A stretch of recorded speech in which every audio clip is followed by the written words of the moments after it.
Okay, ladies, so we just went over the joint actions, definitions, terminology.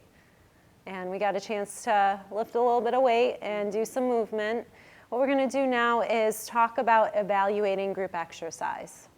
This form can be found in your methods textbook, and it is also provided for you in your workbook. As I go along and talk about each part of Appendix A, which is your methods textbook, it's a form that's in there, you guys can fill in the blanks below, okay? So our class evaluation is going to use for your test part of this evaluation form and then other points that we are looking for. We're going to go over that at another time. Just focus on the evaluation form for now.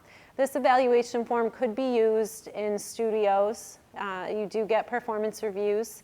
A lot of times your fitness director or group exercise fitness director will come in and check out what you're doing in class, or they give you feedback forms too. A lot of health clubs have a little comment form, and they'll let you know what people are saying and what they want and things like that.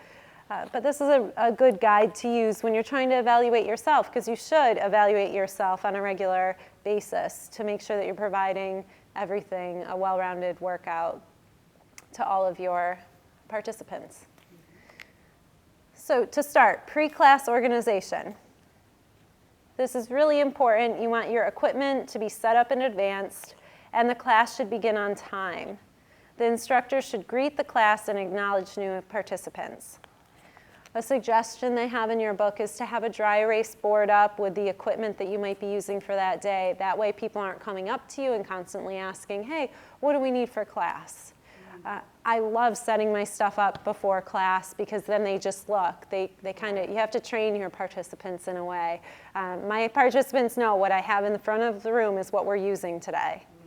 And then it's kind of exciting because they come in and they start saying, hey, oh, she's got the resistance bands out. I bet we're going to do that thing where you go like this when you're on your back, right? And then they're like, oh, I hate that thing. You know, but it creates a little excitement too to have different props in front of the classroom.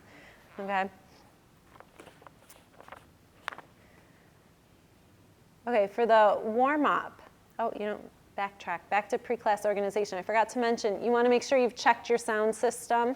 Go in your room, make sure there's not a note on it saying broken or anything like that. You might have to teach without music sometimes, and you have to find a way to make it creative and fun.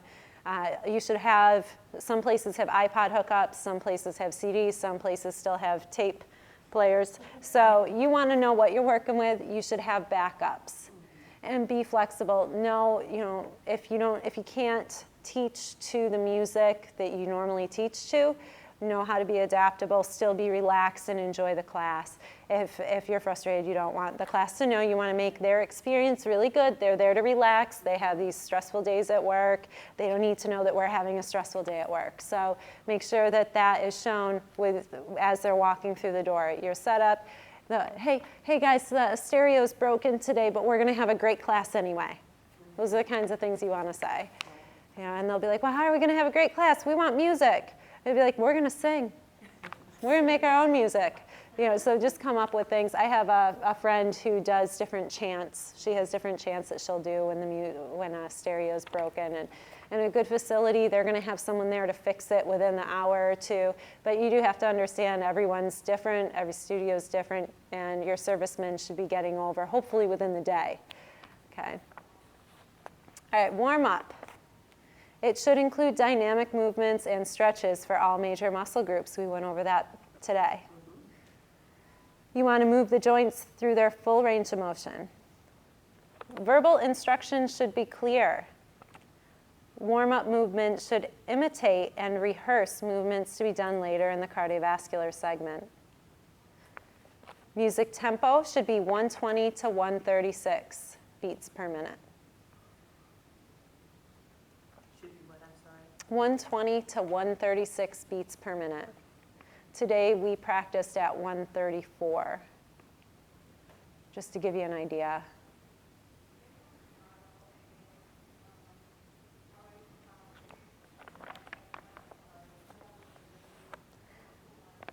And then again, for your dynamic sports conditioning warm-ups, if you have music you like and it's a little higher beat per minute, it's okay to use it because it's more for motivation. You're not choreographing to it.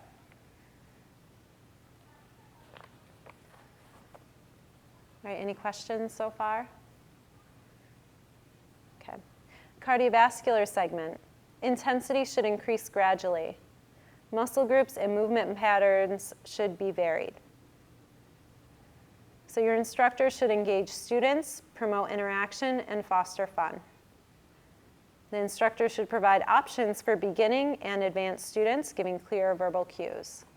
So today when I said, if you have some participants that maybe don't want to do high knees or can't do high knees for some reason, you might make a second line in the beginning of class. You already know that because you've already said to your class, does anyone have any injuries that I need to know about, anything like that, just as I did the first day I met you guys.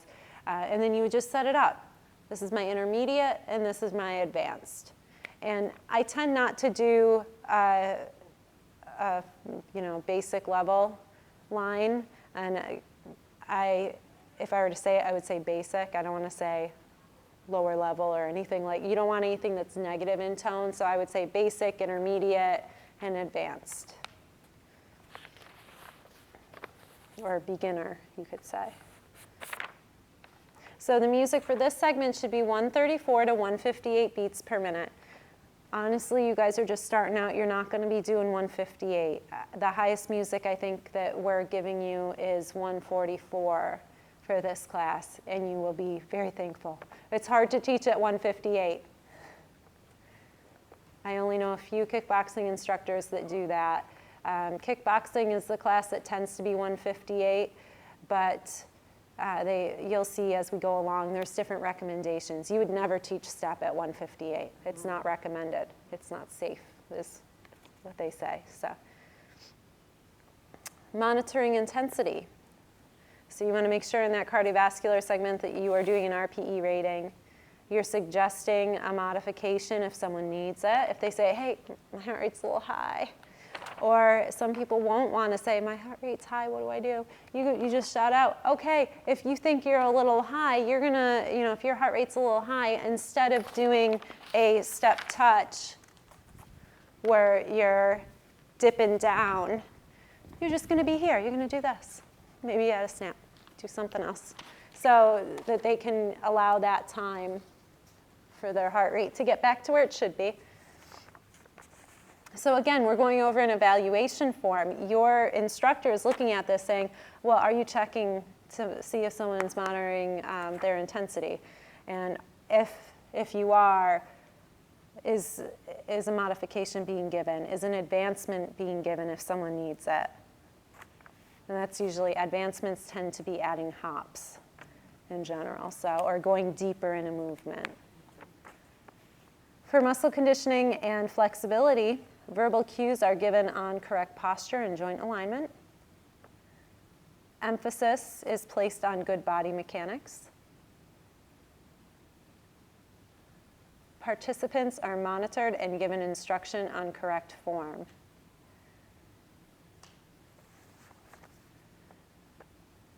Music tempo and volume are appropriate for conditioning and flexibility.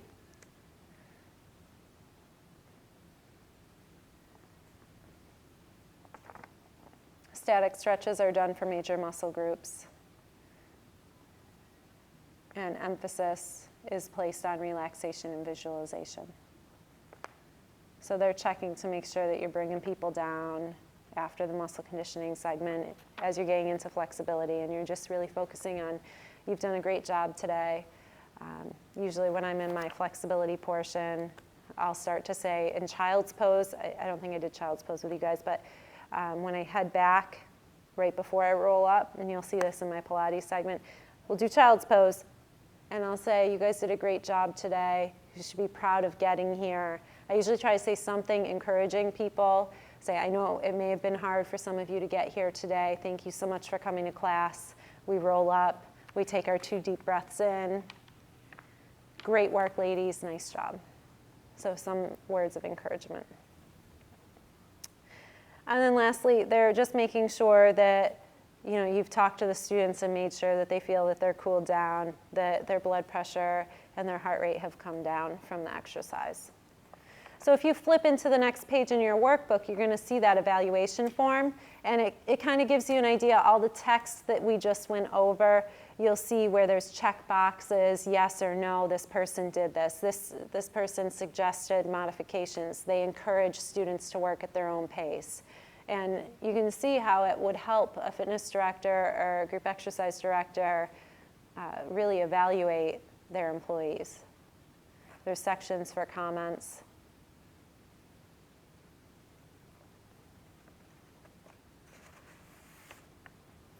Do you guys have any questions about that?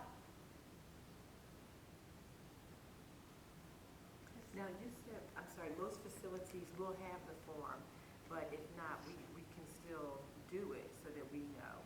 Correct. So if your facility doesn't have an evaluation form like this, you can use your own. It's a great idea if your facility doesn't have one and you have someone directing you to go up to them and say, hey, would you mind, I know you're very busy and everything, but I'd really appreciate if you could hop into class for just a little bit and see if I'm doing stuff to your standards. Am I working this group out to your standards? And they'll be very glad to hear that you want to get their feedback and learn from them. It creates a really good environment when you can do that. And even you can even say if they are very busy, that sort of thing, or can I take one of your classes? I'd really like to see how you present your material. And then you can go home and evaluate yourself.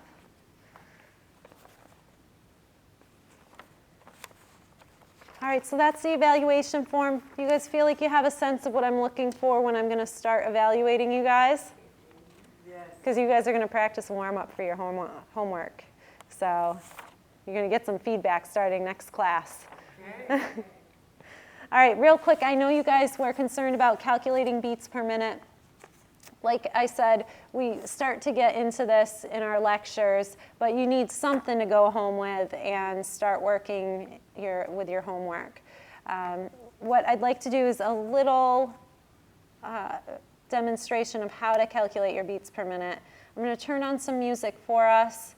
We're going to get a stopwatch out, and we're going to count the beats in 10 seconds. So we're going to find the beat. We're going to either tap or clap here, maybe snap.